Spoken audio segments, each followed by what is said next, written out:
अगं आपण एका अशा चिठ्ठीने कन्क्ल्युजन नाही लावू शकत. असं कसं करतेस तू? कोणी आपल्यासोबत प्रँक केला असेल तर? नाही नाही, मला नाही वाटत असं. मग मला एक गोष्ट सांग, ती गौरी का पगरी वॉळेवर ती जर जिवंत असेल तर ती आपल्या सगळ्यांसमोर अशी डायरेक्टली का नाही येत? डायरेक्टली घरात का नाही येते? असं लपून छपून चिठ्ठ्या का पाठवतीये? अँड माय क्वेश्चन इज, जर तिने चिठ्ठी पाठवली आहे तर ती कशी काय पाठवली? कोणासोबत पाठवली? ती चिठ्ठी घरात आली कशी? आई, हे सगळं ना 100% गौरीनेच केलंय. कशावरून? अगं आई,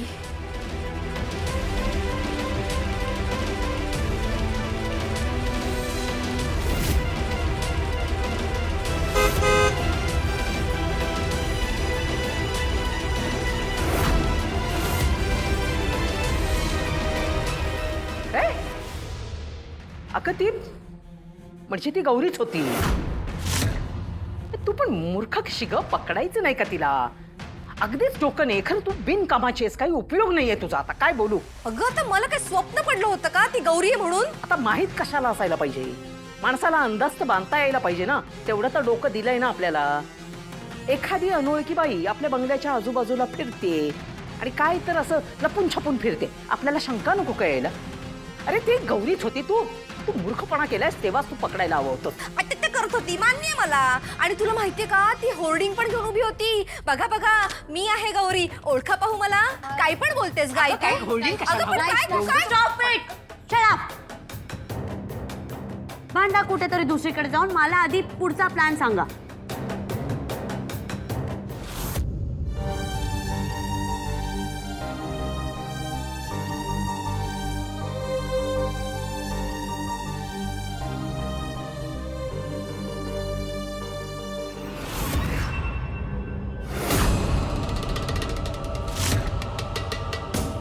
ते कोण होतं?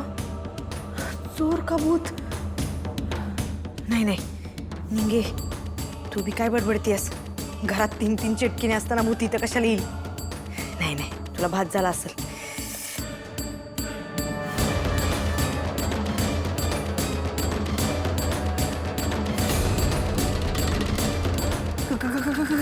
कमळे, ए कमळे, उठ की. कमळे अगं उठ की, उठ की. की झोपू दे. अगं काय झोपून दे कमळे? अगं खिडकीच्या बाहेर भूत आहे. हा? कुठं आहे? अगं कोंबडीवाणी हा काय करायली? चोर आहे वाटतं. हे गप झोप. हो काहीतरी बोलायला लागलेस, भास होत असेल तुला. हा अगं भास नाही, खरंच सांगायलोय कमळे, खिडकीच्या बाहेर चोर आहे. मी एक काम करतो, अन्नपूर्ण आजीसनी जाऊन सांगतो.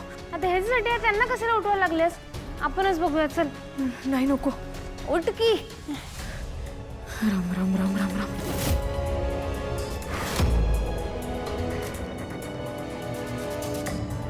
कोण आहे? अय, कोण आहे तिकडं?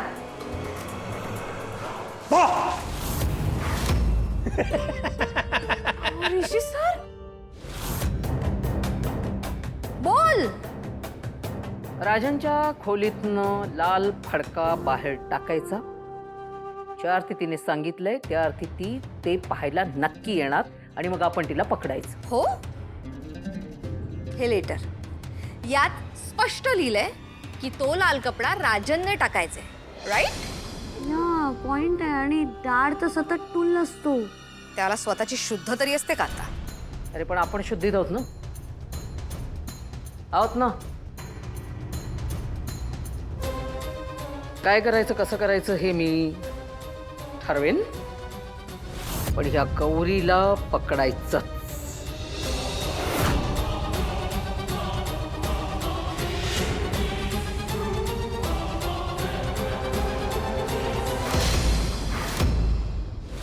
कसली घाबरली? ऋषी सर, हा, कोल्हापूरच्या मुली एवढ्या घाबरट असतील असं वाटलं नव्हतं मला. ऋषी सर, तुम्ही इथं काय करायलाय? हे घेऊन आलोय.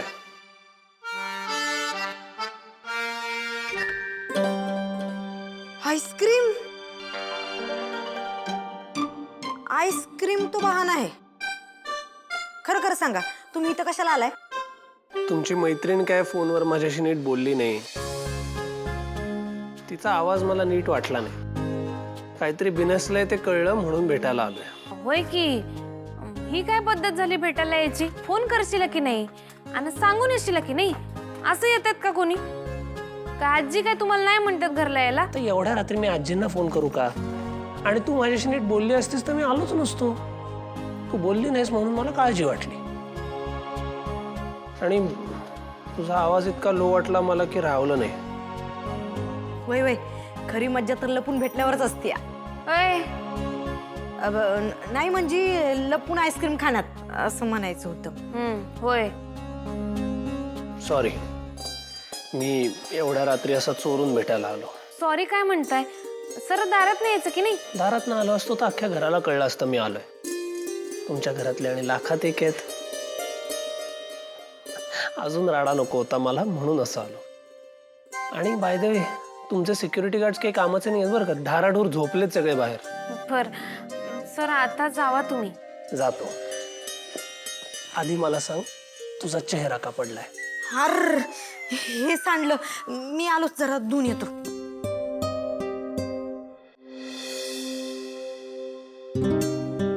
आओ सर असं नाही काय. काही नाही. मन मोकळं केलं तर बरं वाटेल. आणि मन नाही मोकळं केलंस तर दडपण यायला सुरुवात होईल. आणि मग ते चेहऱ्यावर दिसेल जे आता दिसतंय तुझ्या चेहऱ्यावर. काय झालं? अहो नाही सर, खरंच काही नाही. ठीक आहे, नको सांगू. पण तुझ्या चेहऱ्यावरचं हे दडपण उद्या अन्नपूर्णा आजींना दिसणार आहे. आणि मग त्यांच्या डोक्याची काळजी वाढेल. तू ठरव. त्यामुळे आपण आपल्या मित्रमैत्रिणींकडेच मन मोकळं करतो ना. सांग ना मग काय झालं? सर बघा की हे सगळं माझ्या बाबतीत असं विचित्र घडायला लागलंय. म्हणजे मी निंगीला कानातले घेतलं, ते तिच्याकडनं काढून घेतलं.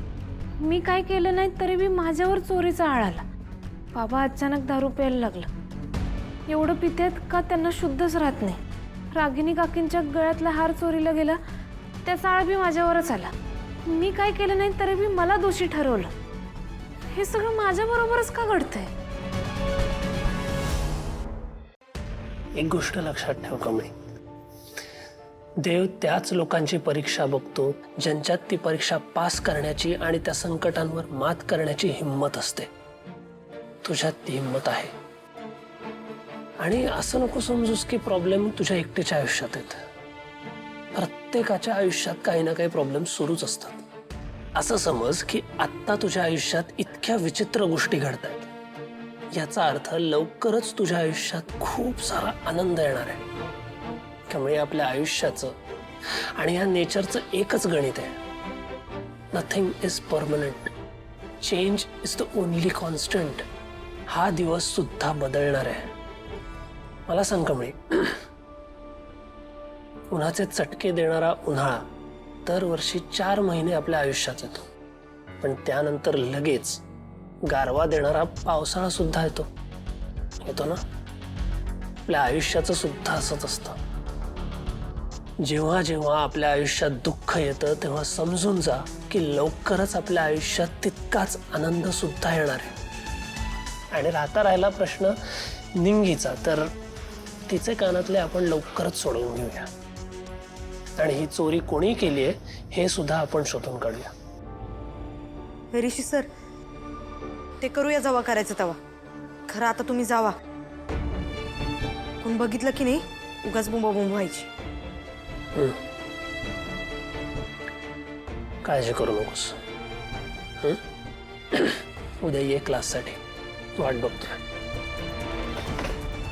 हे घे, दात घासून झोप.